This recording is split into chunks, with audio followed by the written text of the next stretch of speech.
Live TV, सच सबसे आगे।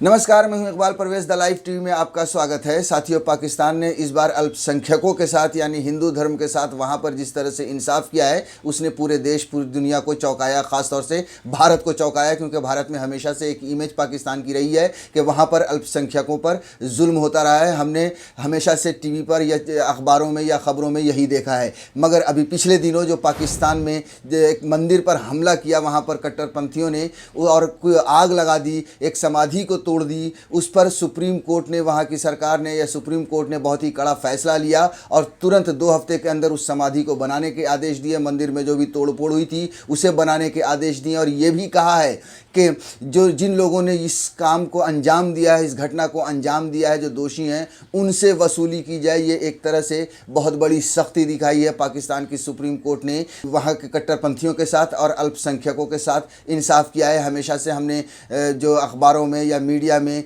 या जो इमेज है पाकिस्तान की, हम उसे जानते हैं कि किस तरह, और हमें यही बताया गया और हम वही देखते आए हैं कि पाकिस्तान में अल्पसंख्यकों पर बहुत अत्याचार होता है। हाँ, सोशल मीडिया का जब से दौर आया है तब से हमने कुछ वीडियोस ऐसे भी देखे हैं जो वहाँ का अल्पसंख्यक, वहाँ के हिंदू धर्मों ने इस बात को कबूला है कि पाकिस्तान में हमारे साथ अच्छा स्वभाव होता है, हम अच्छे से रहते हैं और हमें कोई प्रॉब्लम नहीं होती है। लेकिन सोशल मीडिया पे चंद ऐसे वीडियो देखे हैं, लेकिन मीडिया में हमेशा से उनकी जो छवि है पाकिस्तान की वो ख़राब रही है। मगर इस बार जो सुप्रीम कोर्ट ने जो फैसला लिया है उसने हम सबको चौंका दिया है, ख़ासतौर से बिकॉज ऑफ उनकी इमेज की वजह से। अब हम आपको विस्तार से इस खबर को सुना देते हैं जो हिंदुस्तान ने छापी है। कि हेडलाइन आपको बताएं पहले, पाक सुप्रीम कोर्ट का खैबर पख्तूनख्वा सरकार को आदेश, 2 सप्ताह में फिर बनाए मंदिर, ढाहने वालों से करे वसूली। अब थोड़ा सा विस्तार जो आगे छापी है हिंदुस्तान ने वो बता दें कि पाकिस्तान में मंदिर तोड़े जाने के मामले को लेकर सुप्रीम कोर्ट में सुनवाई हुई। सुनवाई में कोर्ट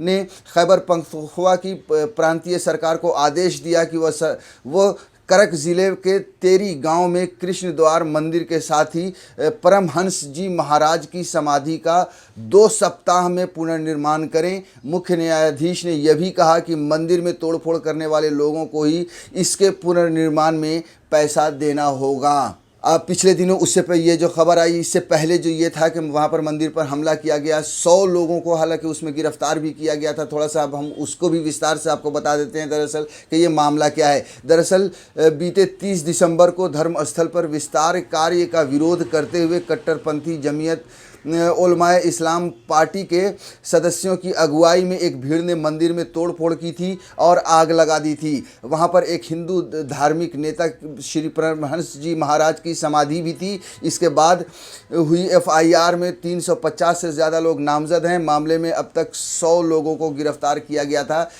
अल्पसंख्यक कानूनविद रमेश कुमार ने पिछले सप्ताह कराची में उनकी बैठक के दौरान मंदिर के तोड़े जाने की जानकारी दी थी, जिसके बाद मुख्य न्यायाधीश ने कार्रवाई की, जिसके बाद खैबर पख्तूनख्वा सरकार और औकाफ विभाग को निर्देश दिया गया कि वह तुरंत काम शुरू करें और 2 सप्ताह के में प्रगति रिपोर्ट पेश करें। जी हाँ, ये भी कहा गया है कि 2 सप्ताह के अंदर अंदर रिपोर्ट पेश करें। और साथ ही ये तो है ही है, इसके अलावा वहाँ पर 8 पुलिसकर्मियों को भी निलंबन किया गया था। वहाँ पर 8 पुलिसकर्मियों को भी बर्खास्त किया गया था, इसलिए कि उन्होंने अपनी जिम्मेदारी को सही से नहीं निभाया।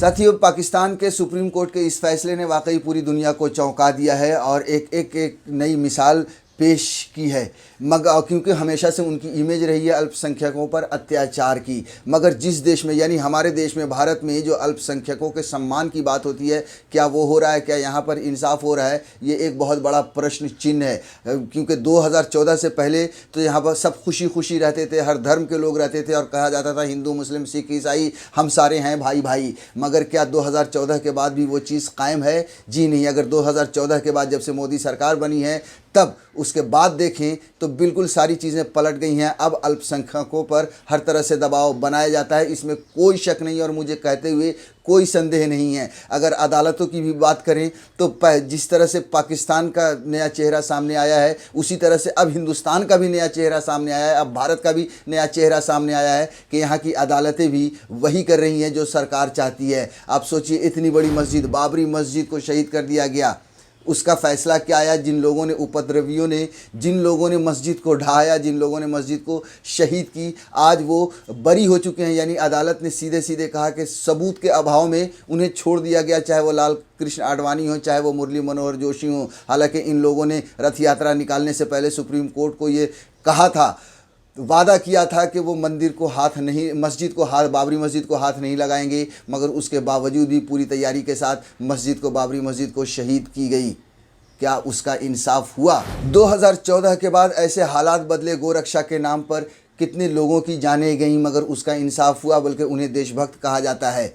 गोरक्षा के नाम पर इत भीड़ द्वारा कितने लोगों की हत्या की गई, कितने लोगों की जानें गईं। यहाँ तक कि इस देश में अगर हर चीज़ दो धर्मों के बीच में अब बंट कर रह गई है, और इन सबको बांटा है इस देश की सरकारों ने, इस देश के नेताओं ने। हमारे प्रधानमंत्री भी जब कोई आंदोलन कर रहा होता है तो उसे कपड़ों से पहचानते हैं, मगर वो कपिल मिश्रा को नहीं पहचानते, रागिनी तिवारी को नहीं पहचानते, क्योंकि वो भारतीय जनता पार्टी के लोग हैं, भारतीय जनता पार्टी के समर्थक हैं। ये हो रहा है अब इस देश के अल्पसंख्यकों के साथ इंसाफ। साथियों, कट्टरपंथी दोनों तरफ भी है, चाहे वो हिंदुस्तान हो चाहे वो पाकिस्तान हो। कट्टरपंथ लोग दोनों धर्मों में हैं, चाहे वो हिंदुओं में हो चाहे वो मुसलमानों में हो। मगर सरकार का काम क्या है, राजा का काम क्या है, राजतंत्र निभाना। अदालत का काम क्या है, सही फैसला सुनाना। मगर जिस तरह से पाकिस्तान ने एक मिसाल बनाकर पेश की है कि वहाँ पर तुरंत जो समाधि थी उसे 2 हफ्ते के अंदर पुनर्निर्माण के आदेश दिए हैं। वहाँ पर 100 लोगों की गिरफ्तारी भी हुई है, 8 पुलिसकर्मियों को निलंबन भी किया गया है, जिन लोगों ने अल्पसंख्यकों पर अत्याचार किए। मगर क्या इस देश में हो रहा है वहीं? अगर आप देखें तो ये पाकिस्तान का नया चेहरा है, मगर भारत का जो चेहरा था, एक सेकुलर चेहरा, वो अब ख़त्म हो गया है। यहाँ का भी चेहरा बदल चुका है। यहाँ पर कट्टरपंथी बुरी तरह से एक धर्म को निशाना बना रहे हैं, उनके खिलाफ नफरत बांट रहे हैं, उन पर अत्याचार कर रहे हैं, उनकी जानें जा रही हैं। गोरक्षा के नाम पर भीड़ द्वारा उनकी जानें ली जा रही हैं। मगर यहाँ पर अफसोस की बात यह है कि सरकार का जो चेहरा बदला है, वो चेहरा उन्हीं कट्टरपंथियों के साथ खड़ा हुआ है, क्योंकि ये सरकार भी कट्टरपंथी बनती हुई नज़र आ रही है। हमारे देश की जो ये छवि बदली है, हालांकि पहले इस तरह की छवि नहीं थी। हमारा देश, जैसा कि हमने पहले भी कहा, कि एक सेकुलर स्टेट के नाम से रूप से जाना जाता था। अब भी नाम जो है वो सेकुलर राज्य ही है, सेकुलर स्टेट ही है, सेकुलर मुल्क ही है, लेकिन बिल्कुल इसके कर्तव्य बदल चुके हैं। और ये सारी चीज़ें सिर्फ़ और सिर्फ गद्दी की राजनीति के लिए की गई है, सिर्फ़ और सिर्फ गद्दी की राजनीति के लिए की जा रही है। इस सरकार ने आने के बाद यही काम किया है कि 2 धर्मों के बीच में नफरत बांटी जाए और कुर्सी पर बैठा जाए। लाइव टीवी, सच सबसे आगे।